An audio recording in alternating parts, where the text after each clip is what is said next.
Hello and welcome to Minigame, a podcast about video game stories and why we love them. I'm Michael Farris. I've talked a lot about video game stories on this podcast, but less about why I love them. Video games have been a large part of my life for nearly 2 decades. With the recent release of the Mass Effect trilogy remaster, I want to do something a little different with this episode.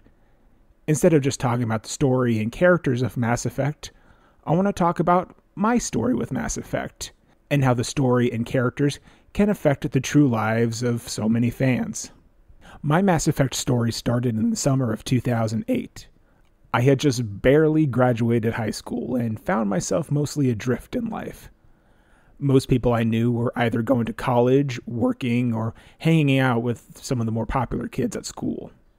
I made an attempt at college at Shawnee State University in Southern Ohio, majoring in environmental engineering, and the culture shock plus the overwhelming coursework caused me to drop out and return home, much to the dismay of my family. I spent most of my time playing video games, and one day I went to my local GameStop and picked up a used copy of Mass Effect. Having been a fan of BioWare's previous games, the KOTOR series and Jade Empire, as well as loving anything to do with space, I was pretty pumped to play.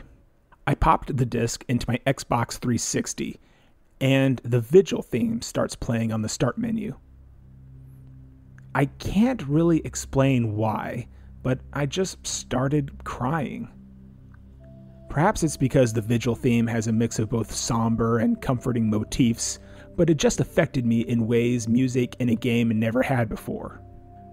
Playing through the game offered a similar experience. Moments of heroism are counterbalanced by moments of defeat. The grand opulence of the Citadel is paired with the fact that its existence is built upon the ruins of the Protheans, a long-dead civilization. You spend a good portion of the game building both in-game and parasocial relationships with the characters, but they don't always get along and sometimes you need to fight them. Similar to how in times of personal transition, you may end up butting heads with some of your real friends.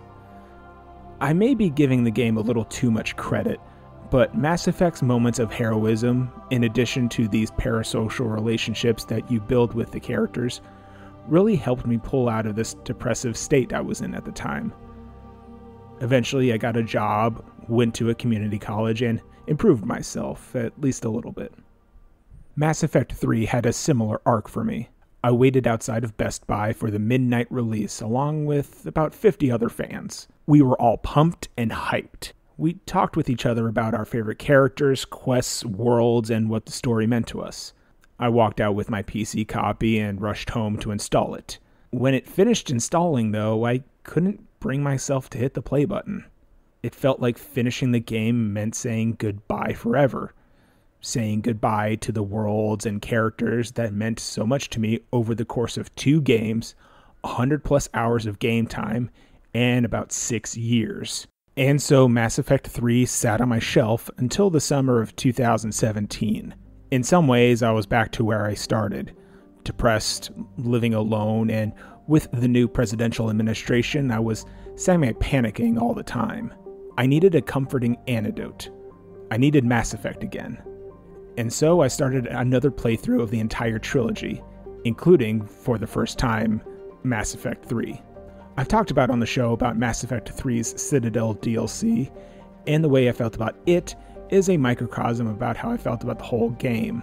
Yes, it was saying goodbye to the characters, but sometimes you need to say goodbye in order to move forward. Mass Effect releases for me have become synonymous with major changes in my life. Even the remaster came out on the same day that I moved out of my best friend's house.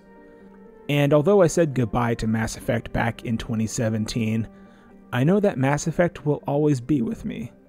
And that is my Mass Effect story. Thank you very much for listening.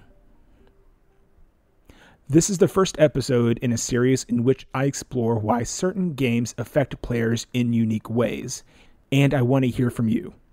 Email minigamepodcast@gmail.com with your story about how a video game story has affected you, and you might end up being on the show. Executive producer of the Lore Party Podcast Network is Abu Zafar. Minigame is written and produced by Michael Farris. Original music for Minigame is composed by Lawrence Kelly. Subscribe to Minigame and all the other Lore Party podcasts on Apple Podcasts, Spotify, Anchor, and anywhere else you listen to podcasts. Follow Minigame on Twitter at Minigame Podcast and visit our website at loreparty.com. Thank you very much for listening.